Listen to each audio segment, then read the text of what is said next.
Hello विद्यार्थी मित्रांनो, global online मराठीवर आपल्या मनापासून स्वागत। तर जे विद्यार्थी पुढील सेट परीक्षा 2024चं प्रिपरेशन करत आहे त्यांच्याकरता आजचा व्हिडिओ अत्यंत उपयोगी राहणार आहे। जसं की तुम्हाला माहीतच आहे की 7 एप्रिल जी आहे हे आपली एक्झामची डेट आहे सेट 2024ची। तर आता बरेचसे विद्यार्थी जे आहे ते आपल्या प्रिपरेशनच्या वेगळ्या फेजमध्ये आहे। कालच तुमची फॉर्मची डेटची जाहीर झालेली आहे। तर त्याच्या वरती आता काही विद्यार्थी जे आहे ते आता आपल्या प्रिपरेशनला स्टार्ट करतील। तर अशा स्टुडंटसाठी आणि जे सध्या प्रिपरेशन ज्यांच्या सुरू आहे त्यांनाही हेल्प करण्यासाठी हा व्हिडिओ मी तुमच्यासाठी आणला आहे की फक्त 90 दिवसात जे आहे तुम्ही परीक्षेत यश कसे मिळवू शकता, काय अशी शुअर शॉट सक्सेस स्ट्रॅटेजी का आणि कोणत्या अशा टिप्स जे आहे तुम्ही फॉलो करायला पाहिजे ज्याने तुम्हाला सेट 2024मध्ये निश्चितच यश मिळेल। या व्हिडिओला कंप्लीट पहा, यांनी आपल्याला आपल्या प्रिपरेशनला बूस्टअप करण्यात आणि आपल्या प्रिपरेशनला चालना देण्यात भरपूर मदत होईल। So you are left with 90 days only. आता जवळजवळ जे आहे आज 6 तारीख ही अर्धा दिवस चालला गेला आहे। तर अप्रॉक्सिमेटली तुमच्याकडे 90 दिवसाचा वेळ जो आहे तो राहिलेला आहे आणि मग ही तारीख येईल दॅट इज 7 एप्रिल 2024, ज्या दिवशी तुम्ही आपल्या एक्झाम सेंटरमध्ये आपलं एक्झाम देत राहाल। ठीक आहे, तर आता सगळ्यात पहिली गोष्ट तर बेसिकली काय आहे की तुम्हाला आपला माइंडसेट जो आहे तो बिलकुल प्रिपेअर करायचा आहे की मला या सेटला क्वालिफाय करायचं आहे। ठीक आहे, I have to qualify SET 2024 हे माइंडसेट जे आहे तुमचं असलं पाहिजे। आणि हे माइंडसेट जे आहे हे 90व्या दिवसापासनं आजपासून 7 एप्रिलपर्यंत हे माइंडसेट तुम्हाला ठेवणं अत्यंत आवश्यक आहे। याच्यात ही एकही दिवस या स्वतःवर डाऊट करू नका की बा माझं होईल की नाही। आपण एवढी मेहनत करणार आहे की आपलं निश्चितच होईल। ठीक आहे, आता पहिली गोष्ट तर अजून लक्षात ठेवा की तुमचा जे माइंडसेट आहे तुमचं माइंडसेट तेव्हाच तुम्ही व्यवस्थित काम करता जेव्हा तुमचं माइंडसेट काय आहे, जेव्हा तुमचं माइंडसेट पॉझिटिव्ह आहे। ठीक आहे, पॉझिटिव्ह माइंडसेट तुम्हाला पहिल्या आता आजपासनं शेवटच्या दिवसापर्यंत ठेवायचं आहे। एक्झाम डेलाही तुम्हाला आपलं माइंडसेट जे आहे ते पॉझिटिव्ह ठेवायचं आहे, कारण पॉझिटिव्ह माइंडसेट ठेवाल तर तुमच्या गोष्टी सर्व गोष्टी ज्या आहेत त्या पॉझिटिव्हली साध्य होतील। ओके, तर काही विद्यार्थी काय की आता निगेटिव्ह फेजमध्ये अरे अजून तर सिलेबसच कंप्लीट व्हायचं आहे, आता इतक्या कमी वेळात मी कसं प्रिपेअर करू, माझं तर अजून 20% सिलेबस झाला आहे, 50% सिलेबस झाला आहे, एवढ्या वेळात होईल का, PYQ MCQ लावणे होईल का। अरे या सगळ्या गोष्टी अवश्य होतील, पण फक्त तुम्हाला आपल्या माइंडसेटला ताजं करायचं आहे। ठीक आहे, माइंडसेट जो आहे जर समजा तुम्ही काही गोष्टींना घेऊन आपला माइंडसेट जे आहे नकारात्मक करत आहे, ठीक आहे, आपलं माइंडसेट जे आहे त्याला निगेटिव्ह करत आहे, तर अशाने तुम्हाला 3 गोष्टी पाहायला मिळतील। पहिली गोष्ट तर काय होईल, तुमची एनर्जी वेस्ट होईल। ठीक आहे, तुमची जी आहे एनर्जी वेस्ट होईल, तुमची प्रोडक्टिव्हिटी कमी होईल। ठीक आहे, तुमची प्रोडक्टिव्हिटी जी आहे तीही इथे डाऊन होऊन जाते आणि मुख्य म्हणजे तुमचा वेळ जो आहे तो वाया जातो। आजपासून जो वेळ उरलेला आहे दॅट इज 90 डेज, तर हा वेळ जो आहे याच्यात प्रत्येक तास, प्रत्येक मिनटं, प्रत्येक सेकंड जो आहे त्याची आपली इम्पॉर्टन्स आहे। तर उगीच छोट्या छोट्या गोष्टींना घेऊन वेळ घालवणे जे आहे ते आवश्यक नाही आहे। ठीक आहे, ते काही तेवढा महत्त्वपूर्ण नाही आहे। महत्त्वाचं आहे की आपल्याला माइंडसेट आपला आत्तापासून शेवटपर्यंत पॉझिटिव्ह ठेवायचा आहे। ठीक आहे, तुम्ही मला सांगा की तुम्ही इतके विशेष आहे, एवढ्या मोठ्या परीक्षेला तुम्ही ॲज अ चॅलेंज म्हणून घेतलेलं आहे, म्हणून कधी चुकूनही स्वतःवर जे आहे सेल्फ डाऊट करू नका, कारण सेल्फ डाऊट केल्याने तुमचं जे पलीकडे समजा देवानी जर हे ठरवलंही असेल की तुमचं सेट पास क्लिअर व्हाल तर ते एखाद्या वेळेस जे आहे ते एखाद्या वेळेस होणार नाही, कारण जसे तुम्ही विचार करता तसे तुम्हाला फळ जे आहे ते दिसतात। ठीक आहे, तर सेल्फ डाऊट जे आहे ते मुळीच करू नका। आता प्रत्येक विद्यार्थी जो आहे तो आपल्या आपल्या प्रिपरेशनच्या फेजमध्ये असेल, कोणी आता या 90 डेजला त्या हिशोबाने मी तुम्हाला कॅटेगरीज सांगतो, त्याच्या हिशोबाने तुम्ही ज्या प्रिपरेशनच्या सध्या फेजवर आहे त्या भागाने डिस्ट्रीब्यूट करून घ्याल। तर हे एक कॉम्बिनेशन आहे 70 आणि 20चं। ठीक आहे, हे एक कॉम्बिनेशन आहे 75-15चं आणि हे एक कॉम्बिनेशन आहे 65-25चं। ठीक आहे, तर हे 3 कॉम्बिनेशन मी तुम्हाला देतो आहे, तुम्ही ABC, ए कॅटेगरी म्हणजे ज्यांचा 70-80% सिलेबस झालेला आहे ते विद्यार्थी. त्याच्यानंतर बी कॅटेगरीमध्ये जे 40 ते 50 कॅटेगरीच्या रेंजमध्ये आहे ते लोक. आणि सी कॅटेगरी म्हणजे जे जस्ट स्टार्ट करत आहे, जे लोक जे आहे ते स्टार्टर्स आहे, त्यांच्याकरता हे 3 कॅटेगरीज आहे. तुम्ही आपल्या आपल्या हिशोबाने जे आहे या कालावधीला, कारण बरेचसे विद्यार्थी आय नो जॉब करत आहे आणि या जॉबसोबत स्टडी करत आहे, दॅट इज व्हेरी एप्रिशिएटिंग. तर त्याच्या अनुसार तुम्ही 70-20चा कॉम्बिनेशन, 75-15चा कॉम्बिनेशन किंवा 65-25चा कॉम्बिनेशन, कुठलंही कॉम्बिनेशन जे आहे तुम्हाला जे योग्य वाटतं, हे 3 कॅटेगरीज तर मी उदाहरण स्वरूप तुम्हाला सांगितले आहे.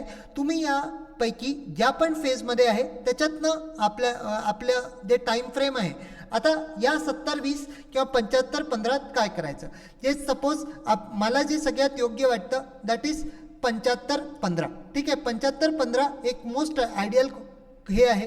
आता या 75-15मध्ये तुम्ही काय करा की हे जे 75 दिवस आहे, या 75 दिवसात आपला सिलेबस कव्हर करून घ्या.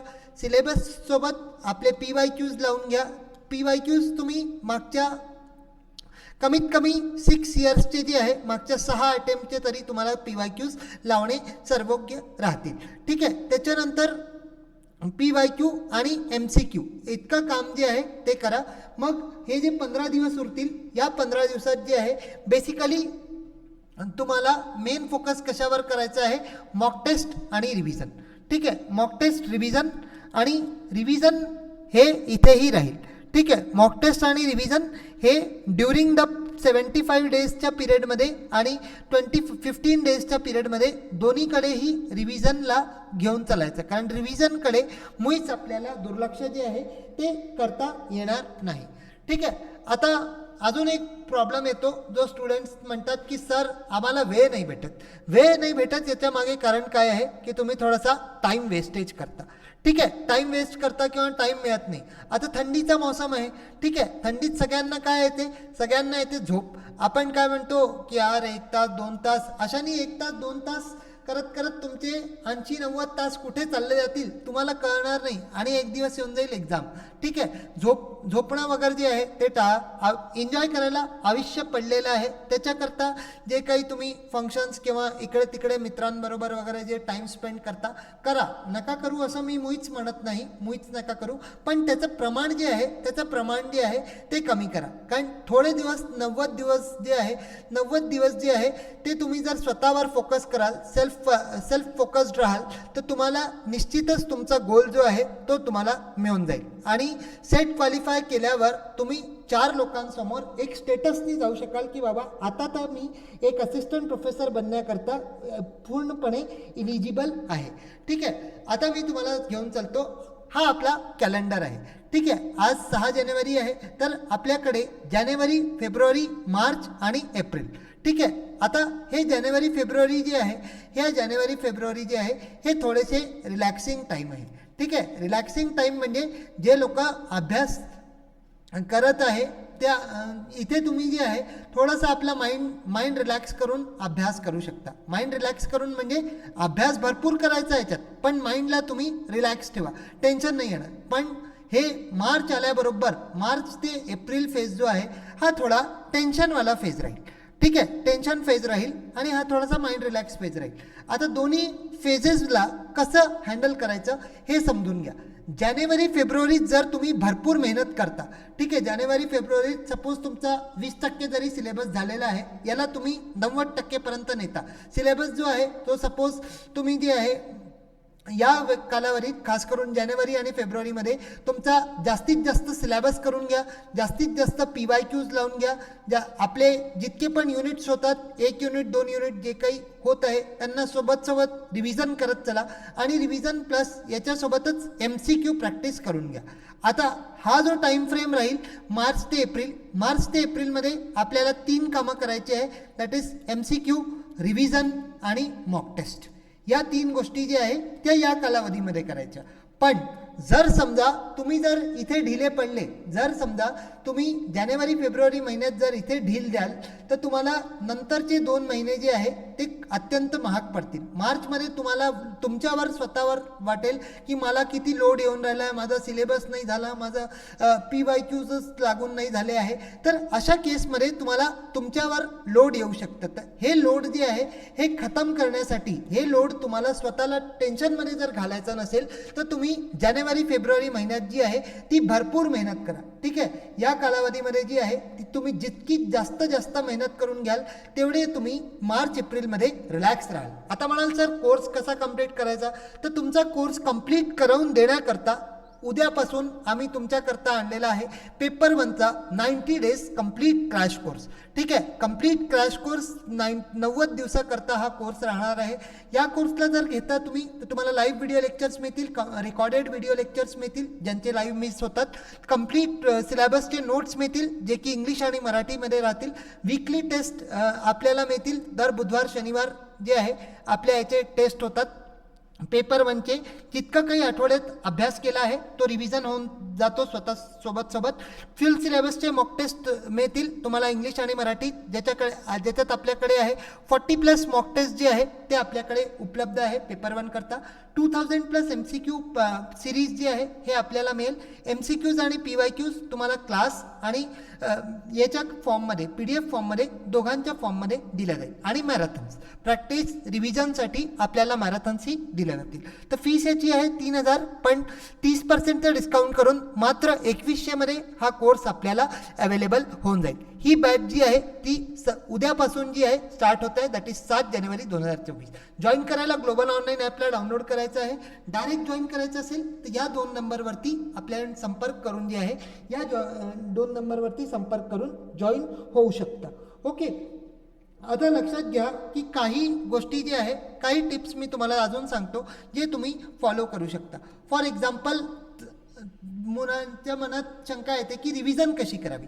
तर रिव्हिजनमध्ये ही एक फॉर्म्युला आहे, दॅट इज 1, 2, 3 आणि 7.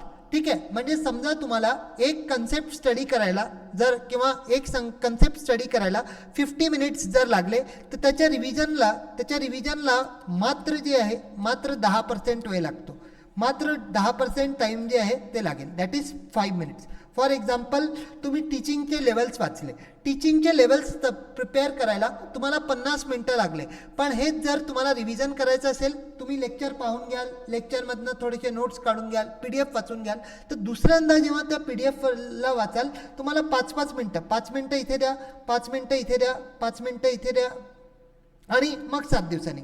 तुम्हाला वाटतं का की 4 वेळा तुम्ही एक टॉपिकला वाचाल तर तुम्ही एक्झाममध्ये जर याच्यातनं प्रश्न येतो तर तुमचा निश्चितच बरोबर होईल, कारण इतकेदा रिव्हिजन होऊन जाते.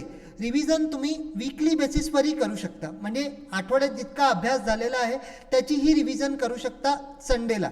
पण संडेला जर नाही मिळत तर थोडा वेळ, किंचित वेळ जो आहे तो काढा आणि याच्यातनं रिव्हिजन करा. रिव्हिजन केल्याने रिव्हिजन एक अशी की आहे ज्याच्यातनं आपल्या गोष्टी ज्या आहे लक्षात राहतील.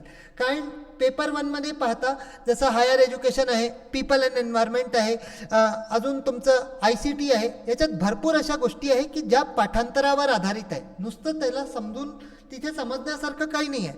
तिथे तुम्हाला उद्या जर विचारलं की कोणत्या दिवशी क्योटो प्रोटोकॉलला साईन करण्यात आलं होतं, कोणी टीचिंगचे 3 शिक्षणचे 3 स्तर कोणी दिले होते, मॉरिस एल्ब्रिगरनी दिले होते, तर हे जे आहे हे तुम्हाला माहीत असलं पाहिजे. हे तेव्हाच माहीत राहतं जेव्हा आपल्याला सगळ्या गोष्टी ज्या आहेत त्या माहीत राहतील. ठीक आहे, रिव्हिजन जी जर केली असेल तरच एक्झाममध्ये तुम्ही क्वेश्चनला 100% ॲक्युरेटली सॉल्व करू शकता. तर हे रिव्हिजन करण्याचे स्रोत आहे जे माध्यम तुम्हाला वापरले पाहिजे. आता अजून एक पॉईंट तुम्हाला सांगतो की थोड्या प्रमाणात जे आहे तुम्हाला एक्स्ट्रा एफर्ट लावणे आवश्यक आहे. ठीक आहे, एक्स्ट्रा एफर्ट लावणे, तुम्ही म्हणाल सर एक्स्ट्रा एफर्ट काय, की आताचपासनं सपोज तुमची एकच युनिट झाली आहे, फॉर एक्झाम्पल एकच युनिट झाली आहे सपोज टीचिंग. ठीक आहे, टीचिंगमध्ये एकच युनिट झाली आहे, तर दररोज कमीत कमी 3-4 दिवस जे आहे टीचिंगचे 20 ते 40 MCQs जे आहे ते दररोज लावत चला. आपल्या चॅनलवरही भरपूर MCQs तुम्हाला मिळतील. तर ते MCQs जे आहे तुम्ही लावत चला. प्लस जे MCQ सेशन्स असतात त्यांनाही रेग्युलर अटेंड करा. याच्या माध्यमातून काय होईल की टीचिंग रिसर्च जसा असं तुमचं सिलेबस कव्हर होईल. सपोज तुम्ही 40 MCQ रेग्युलर बेसिसवर लावता पुस्तकातनं म्हणा तर, आणि 40 MCQ पेपर 2चे लावतात. ठीक आहे, पेपर 1 पेपर 2, तर अशाने 80 MCQ पर डे जे आहे तुमचे लागून जातील. 70 to 100 MCQ 90 दिवसात तुमचे कव्हर होऊन जातील. ठीक आहे, 70 to 100 MCQ जे आहे हे तुमचे 90 दिवसात कंप्लीट होऊन जातील. याच्या व्यतिरिक्त एक्स्ट्रा एफर्टमध्ये तुम्ही अजून काय करू शकता की ज्या गोष्टी तुम्हाला टफ वाटतात, ठीक आहे, ज्या गोष्टी जे आहे तुम्हाला टफ वाटतात, जसा 2 क्वेश्चन तर पेपर 1मध्ये 100% गॅरंटीड आहे. कोणते सर्वांना माहिती आहे, RC आणि DI. ठीक आहे, तर DIला बेसिक मजबूत करायला तर वेळ लागेल, पण RC जो आहे डेली बेसिसवर एक गद्यांश जो आहे सॉल्व करा. पहिल्या दिवशी कदाचित तुम्हाला 15-20 मिनटं लागतील. हळूहळू ही कालावधी जी आहे, हा टाईम पिरियड जो आहे तो 2 ते 5 मिनटात तुमचा एक पॅसेज जो आहे सॉल्व होऊन जाईल आणि 5 दुणे 10 मार्क जे आहे ते तुमचे पक्के होऊन जातील. 10 मार्क्स जे आहे ते तुमचे पक्के होऊन जातील. तर हे गोष्टी जी आहे याच्याकडे खास लक्ष द्या. कारण डेलीचे जर तुम्ही 5 ते 10 हे जे आहे मिनटं जे आहे ते तुम्ही रीडिंग कॉम्प्रिहेन्शनला देता, 5 ते 10 मिनटं तुम्ही डेटा इंटरप्रिटेशनला देता, तर निश्चितच तुम्ही आपल्या पेपर 1मध्ये 20 मार्क जे आहे ते बिलकुल पक्के करून जाल. आणि 100 पैकी हे 20 मार्क्स तर तुमचे कुठेच नाही जाणार. समजा 1-2 प्रश्न अवघड जरी आले तरी याच्यातनं 80% स्कोर जो आहे तो तुम्ही निश्चितच करू शकाल RC आणि DI मधून. ठीक आहे, तर बेसिकली हे जे आहे हे करणं अत्यंत आवश्यक आहे. आता काही टिप्स आहे ज्या जॉबवाल्या स्टुडंट्स करता देतो आहे. ठीक आहे, जॉबवाल्या स्टुडंट्सलाही टाईम कन्स्टेंट असतो. ठीक आहे, त्यांनाही टाईमचा इश्यू येतो. तर अशा केसमध्ये तुम्ही काय करता की करू शकता की जसं तुम्हाला वेळ येण्या जाण्यात तुमचा वेळ जातो आहे, तर अशा केसमध्ये तुम्ही काय करू शकता की जे टॉपिक तुम्हाला टफ वाटतात हे पेपर 2मध्ये जास्ती कमी येतील. जे टॉपिक तुम्हाला टफ वाटतात त्यांचे ऑडिओ ऐकून घ्या. ठीक आहे, त्यांचे ऑडिओ जे आहे ते आपल्या लेक्चरमध्ये आपल्या आवाजात जे आहे ते रेकॉर्ड करून घ्याल. म्हणजे कसा, किंवा अजून एक उपाय हे आहे की जेव्हा जाता तर एक व्हिडिओ जो आहे, एक व्हिडिओ त्याला हेडफोन लावून जे आहे त्याला हेडफोन लावून हार्ड करा. त्याला हेडफोन लावून जे आहे त्याला हेडफोन लावून तुम्ही ऐका.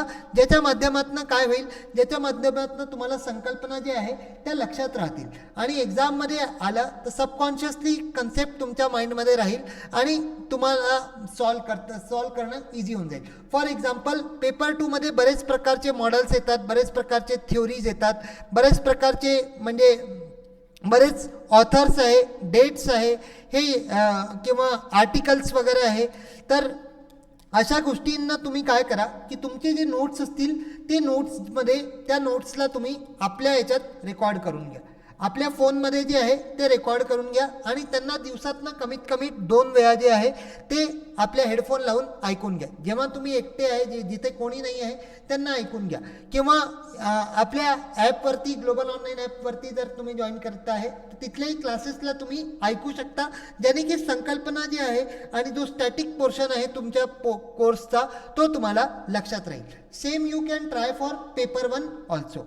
ठीक आहे, आता पेपर 2 ही वास्ट कोर्स आहे आणि इथेही तुम्हाला अडचण येऊ शकतो की कसं आपण परीक्षेला पेपर 2 कसा कव्हर करावा. तर याच्याकरताही उद्यापासून 90 डेज कंप्लीट क्रॅश कोर्स जो आहे तो सुरू होणार आहे. याच्यात आपल्याकडे पेपर 2मध्ये आहे commerce, management, economics, history, Marathi, English, political science, computer science, life science, education आणि केमिस्ट्री. या सर्व विषय जे आहे ते आता काही विषय आपल्याकडे नवीन आलेले आहे, जसं की पॉलिटिकल सायन्स, लाईफ सायन्स वगैरे आणि एज्युकेशन. तर याचाही तुम्ही भरपूर लाभ घेऊ शकता. हे जर कोर्सेस आपण घेतो तर तुम्हाला लाईव्ह लेक्चर्स मिळतील, रिकॉर्डेड लेक्चर्स मिळतील, कंप्लीट सिलेबसचे नोट्स मिळतील तुम्हाला इंग्लिश आणि मराठीमध्ये. वीकली मॉक टेस्ट आपल्याला दोन्ही लँग्वेजमध्ये मिळतील. फुल सिलेबस मॉक टेस्टही अवेलेबल राहतील आणि MCQ आणि PYQs ही डिस्कशन आणि PDF फॉर्ममध्ये दिल्या जातील आणि मॅरेथॉन सेशन्स वेगळ्या. या कोर्सची फीज आहे आणि अजून सर्वात मोठी विशेषता पेपर 2 घेतल्यावर तुम्हाला पेपर 1 जो आहे तो बिलकुल फ्री दिला जाईल. ठीक आहे, मुळीच सेपरेट पे करायची गरज नाही आहे. मात्र 8,000 10,000 फी आहे, पण 20% डिस्काउंट करून मात्र 8,000 जो आहे तुम्हाला दोन्ही पेपर उपलब्ध होऊन जातील. जॉईन करायला आपल्याला ग्लोबल ऑनलाईन ॲपला डाउनलोड करायचं आहे. हेही सर्व कोर्सेस उद्यापासून स्टार्ट होऊन जातील. काही अडचण आली तर या 2 नंबरवरती आपण संपर्क करून शकता आणि डायरेक्ट जॉईन करू शकता, पण संपर्क मात्र फक्त व्हॉट्सॲपनीच करावे. ओके, जॉईन करण्याची प्रोसिजर आहे. ग्लोबल ऑनलाईन ॲपला डाउनलोड करावे. डाउनलोड केल्यावर स्टोअर बटनावर क्लिक करा. स्टोअर बटनावर इथे तुमचा कोर्स सर्च करा. सर्च केल्यावर तुमच्याकडे पेमेंट ऑप्शन येईल आणि पेमेंट केल्यावर जितकं पण कंटेंट इथे ॲडेड आहे सर्व काही कंटेंट त्या कोर्सचं तुम्हाला ॲक्सेस करता येईल. ओके, सो आता लक्षात घ्या की तुम्हाला फक्त 4च पैलूतनं जायचं आहे. सर्वात पहिले तर दोन्ही पेपरचे जे तुमचे कंटेंट आहे त्या कंटेंटला व्यवस्थित टाईम टू टाईम रिव्हिजन करणे हेही महत्त्वाचं आहे. त्या कंटेंटचे त्या युनिटचे PYQs MCQ लावणे आणि मॉक टेस्ट लावणे. ठीक आहे, मॉक टेस्ट जे आहे ते शेवटच्या फेजमध्ये येतं आणि याने करून काय होऊन जाईल, याने करून तुम्हाला मिळेल सक्सेस. ठीक आहे, this all things will provide you success. या 4ही गोष्टी जे आहे जर तुम्ही एकानंतर एक प्रॉपर सिक्वेन्सली फॉलो करता तर तुम्हीही त्या 6% येऊन जाल. कॉम्पिटिशन बरीच आहे. आता यावेळी कदाचित शेवटची पेन पेपर सेट असल्यामुळे जास्ती गर्दी राहील. तर कॉम्पिटिशन किती आहे हे मॅटर नाही करत, तुमचं कॉम्पिटिशन तुमच्याशी आहे. ठीक आहे, माझ्यात किती सुधारणा मी करतो आहे हे महत्त्वाचं आहे. कारण हळूहळू आत्तापासून तुम्ही सुधारणा कराल तर परीक्षेच्या वेळी तुम्हाला मुळीच टेन्शन राहणार नाही. एक्झाम हॉलमध्ये तुम्ही निश्चितच जाऊन जे आहे तुम्ही व्यवस्थित केलं कराल तर निश्चितच तुमचा एक्झाम जो आहे तो बिलकुल क्लिअर होईल. तर या स्ट्रॅटेजीला आपण जरूर अडॉप्ट करावे. जेव्हा तुमच्याकडे 20 डेज किंवा 15 डेज तुमच्याकडे उरतील त्या 15 डेजमध्ये तुम्हाला 2 कामं अवश्य करायची आहे. That is revision. जी काही तुम्ही 90 दिवसात 70 दिवसात किंवा 65 दिवसात प्रिपेअर कराल त्याची रिव्हिजन आणि प्लस त्याचे PYQs एकदा परत लावायचे. PYQs सोबत तुम्हाला जे काही कन्सेप्ट तुम्हाला वीक वाटतात आणि वीक कन्सेप्टवर तुम्हाला त्यावेळी फोकस करायचा नाही आहे. वीक कन्सेप्टवर तुम्हाला फोकस करायचं आहे तर या 65 ते 60 ते 70 दिवसात तुम्ही त्या वीक कन्सेप्टवर फोकस करा. पण नंतरच्या 25-30 दिवसात त्या वीक टेस्टकडे लक्ष देण्याच्या ऐवजी तुमचे जे स्ट्रॉंग पोर्शन्स आहे तिथे तुम्ही खास लक्ष द्या. कारण बरेच विद्यार्थी काय करतात, डिफिकल्ट पोर्शनला शेवटी उचलतात आणि त्याच्यामुळे त्यांचे मार्क्स जातात. जे येतं त्याची रिव्हिजन व्हायची राहून जाते. आणि मॉक टेस्ट देणे जे आहे हे मॉक टेस्टही इथे आवश्यक आहे. तर अशा प्रकारे जे आहे तुम्ही सेट 2024 निश्चितच यश मिळवू शकता. आता हे तुमच्यावर डिपेंड करतं की ज्या दिवशी तुमचा रिझल्ट येईल तुम्ही त्या दिवसाला स्मरण करा की ज्या दिवशी तुमचा रिझल्ट लागेल त्या दिवशी तुम्हाला स्माईल पाहिजे की अश्रू पाहिजे. ठीक आहे, त्या दिवशी जे आहे तुम्हाला स्माईल पाहिजे की तुम्हाला अश्रू पाहिजे. अश्रू नाही पाहिजे ना. तर जर तुम्हाला रडायचं नाही आहे, हसी खुशी राहायचं आहे तर त्याच्याकरता सेट परीक्षा क्वालिफाय करणं आवश्यक आहे. ठीक आहे, आपल्याला जे आहे स्माइलिंग फेस पाहिजे ज्या दिवशी आपला रिझल्ट लागेल. आपले घरचे आपले रिलेटिव्स सगळे जे आहे ते त्यांना आपल्याला खुश करायचं आहे. त्यांना जाऊ द्या. आपल्याला स्वतःच्या प्रगतीसाठी आपल्याला सेट परीक्षा काढणे अत्यंत उपयुक्त आहे. कारण ज्या अर्थी तुम्ही या चॅलेंजला घेतला आहे तर आय ट्रस्ट की तुम्ही या चॅलेंजला निश्चितच पूर्ण कराल.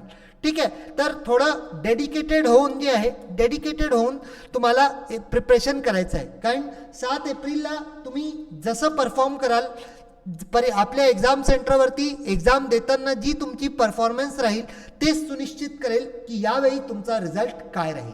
ठीक आहे, ती कट ऑफ तर नंतरची गोष्ट आहे पण तुमची परफॉर्मन्स जी आहे ती मॅटर करते. आम्ही तर तुमच्याबरोबर 6 एप्रिलपर्यंत राहू पण तुमची परफॉर्मन्स जी आहे ती तुम्हाला एकट्यालाच करायची आहे. त्याच्याकरता आत्ताचपासून स्वतःला प्रिपेअर करणं सुरू करा. अभ्यास सुरू करा. प्रिपरेशन जे आहे प्रिपरेशन करताना मुळीच निगेटिव्ह माइंडसेट ठेवू नका. मुळीच जे आहे आपला वेळ वाया घालवू नका आणि डेडिकेटेड होऊन प्रिपेअर कराल तर निश्चितच तुम्हाला यश मिळेल. ठीक आहे. All the best for the exam. परत आपण येतच राहू तुमच्यासाठी. So that's all for today's video. Video आवडला तर लाईक करा आणि कॉमेंटही करून द्या. आपल्या कमेंट्स आणि लाईक्सनी आम्हाला भरपूर मोटिवेशन मिळतं. That's all for today's video. Thank you. Bye.